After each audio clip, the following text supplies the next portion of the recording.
Hey there, my name is Heather Feather. I am the owner of Rare Bird Medicine, and today's topic is pleasure of the eye.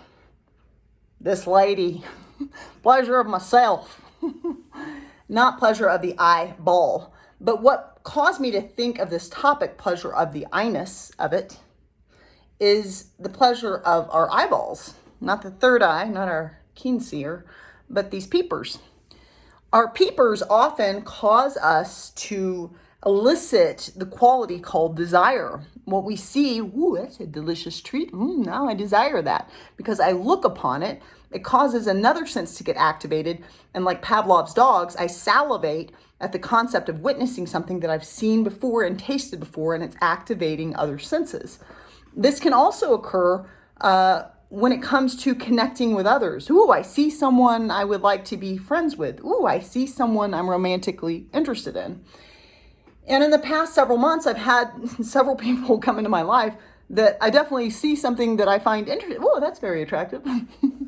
And of those people that have come in, none of them are wrong or bad. I'm not better. I'm not right. I'm not, I just have awareness of what brings pleasure to this eye-ness called Heather Feather.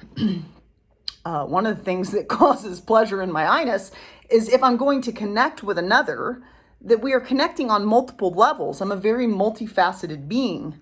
So, if we're just going to talk about our bodies and the physical world of form and the weather and everything's very form related, and we're not going to have any conversation around content, I'm not your girl. If you want to have a deep existential conversation, then yeah, Heather Feather is definitely 100% of the time the person to talk to. If you want to talk about death, you want to talk about anything that's like a deeper, richer topic, yeah, I love it. I'm all in,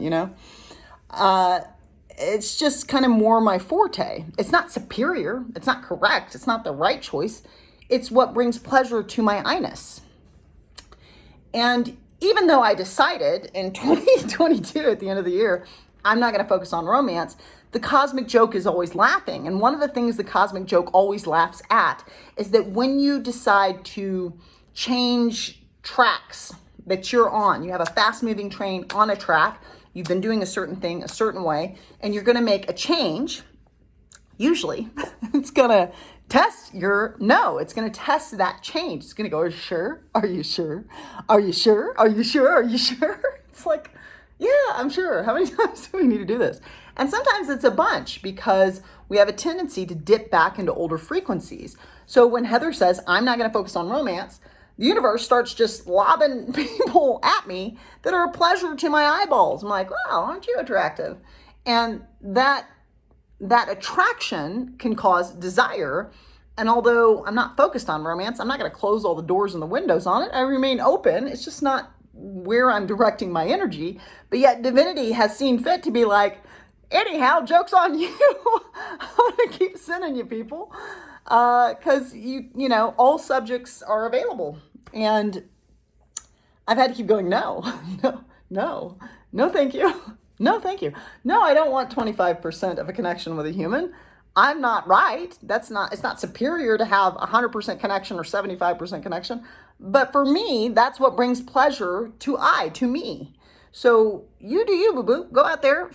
May you find a woman who wants a 25% connection, and may you both fulfill each other. May you find a being that is non-monogamous and just loves being with you sexually only. Great. Love that for you. Don't love it for me because I'm the steward of the pleasure of my eye. So sometimes part of pleasure of the eye-ness called me is about me recognizing just because something looks good, it doesn't mean that it's necessarily something I want to see moving forward in my living tree. It might not, just because it looks good, necessarily feel good. It might not be something that is fun to talk with, communicate with, connect to. It might lack spiritual depth or profundity, which is a great topic of interest to me, right? So just because something seems appealing, just because something activates desire, does not mean that it is necessarily something that gives you pleasure. So a lot of my life has been about slowing down and pausing because I've had a lot of let me get out of this situation because that looked really attractive. But now that I'm getting to know the mind and the heart of the matter, the spirit of the matter, this frequency is not something that I want to vibe at, right? And so rather than doing that, I'm being more attentive to like, how does this feel? How does this feel? As I keep the doors and windows open, and the universe is like, let's see if she'll say no this time. Let's try it again. And some of the no's are challenging. I have an ex, I can call him a giant. It's an appropriate name in a way. He's amazing. He hangs out with really interesting people. He's neat, he's fun, he's happy, he's positive, he's very handsome and sexy and not monogamous, right? And so even though he's a great pleasure to my eyeballs, it does not mean that he's a pleasure to my I-ness, because my I-ness is loyal, monogamous, long-termer. That's what I be. So if you want to get with me, that's the frequency that we're vibing at, right? Not right, not superior, not better, just what I am. And it's important that I know me. And the beauty of that gentleman is that he knows himself well enough to come into my life and be like, I'm not monogamous. What do you think? And I love that. The more I marinate on that, the more I'm like, thank you. Thank you for knowing your I-ness. And thank you, Heather, for knowing your I-ness so that we can recognize it's not a match, So also, when the universe gives me places to put my attention that can cause my eyeballs to awaken to desire, and I recognize that that's another opportunity from the universe to say no, I begin to really pull in and redirect my attention to the self. One of the things I do often is I'll shave my head. It can be seen as an act of rebellion at, the times that I do this energetically, or after great rejection, or after, after wanting connection and not building a bridge. I recently shaved my head I do it for a bunch of reasons. I don't have to use as much shampoo. My hair looks the same every day. I don't have to worry about what looks consistent. But I also often do it as an act to go back to my temple and to recognize it's not about what I look like. It's not about what things look like. It's about Heather. I find a bald head very attractive. I have a long history of being with bald-headed gents. And so, it's about me going back to, you are attractive and we are focused in your temple on what is it you really want to attract and what is it you are drawn to bringing into your life to give pleasure to your I-ness, because it's not just about what things look like out there. That's form. And form can lead one down a shallow path if we're not careful. What is the content? And just no matter how appealing something looks, it can over time, you can awaken to like, this content doesn't have a lot of depth and profundity, or this content is really negativistic and complaining, or this content is not something that I want to vibrate around or with, And over time, it sometimes takes time to see the content of someone's character, because sometimes people put on masks. So when I either we can use the word rejection that sometimes has a charge on it. When I need to say no or reject another, when someone needs to say no to me or reject me, typically what I will do is go back into my temple and focus on the I-ness. What would bring me pleasure? What brings me pleasure is to have confidence and to have self-esteem. Confidence and self-esteem are not something that you have and hold forever. This is a dynamic world. It's not a static world. Changes the order of the day, all day, every day. It's always occurring. So confidence is actually variant for every two-legged each day.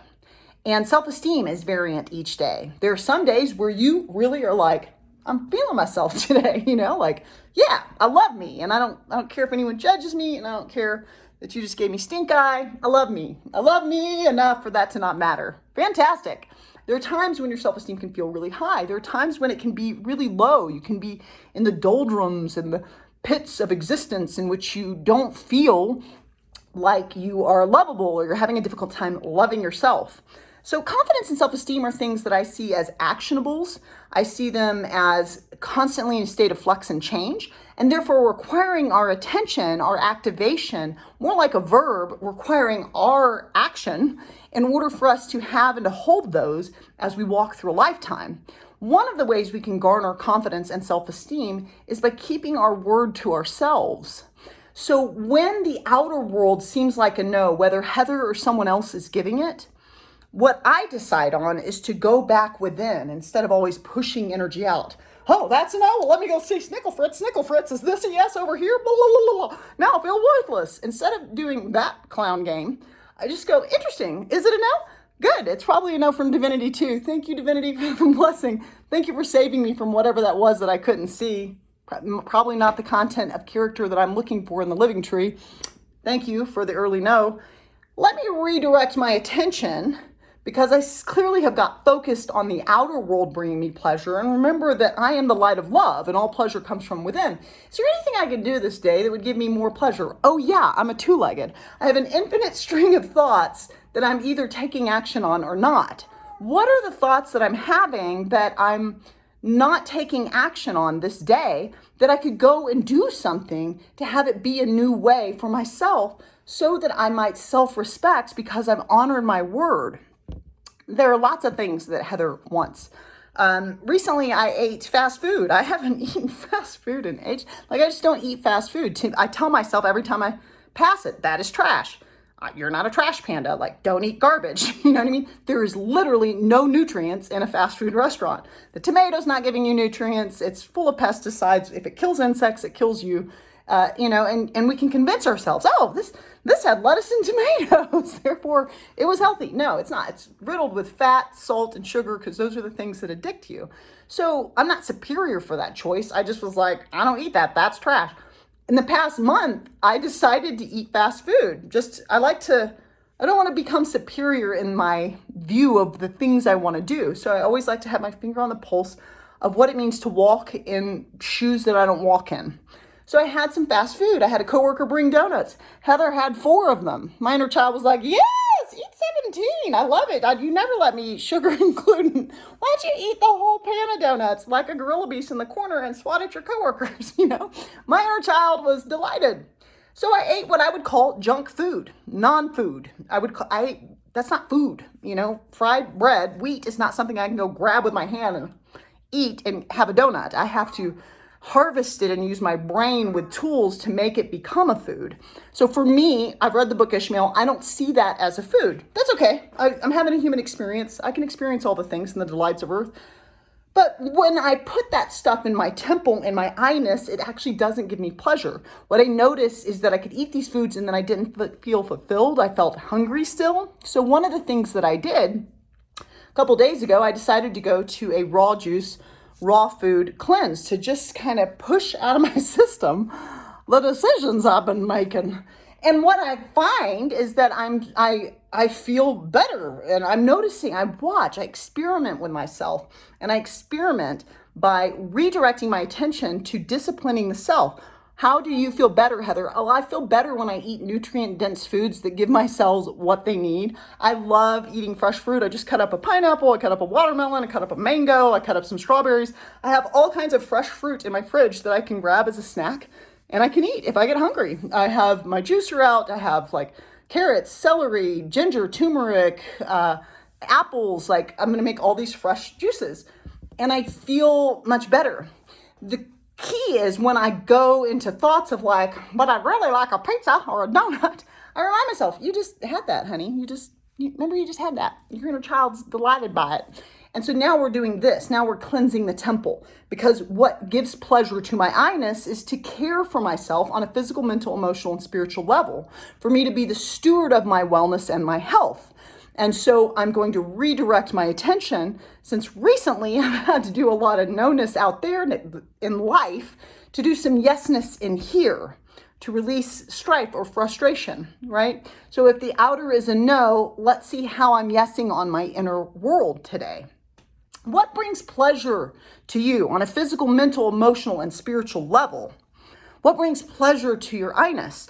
Are there any things that are in your list of things you want to do, like oil pulling, taking a spoonful of coconut oil, swishing it around in the mouth for 5 to 10 minutes, and then spitting that out in the trash can instead of your sink so you don't clog your sinks, doing that every day to get bacteria out of the mouth? Are there any practices you're wanting to fold into your life that you keep thinking about and talking about? What next step can you take to honor yourself, self-respect, and bring pleasure to your I-ness, increasing your confidence and your self-esteem this day? You can go to rarebirdmedicine.com and click on the classes link. We do have Egyptian shamanism and Hawaiian shamanism coming up, and you can always subscribe on YouTube. Blessed be.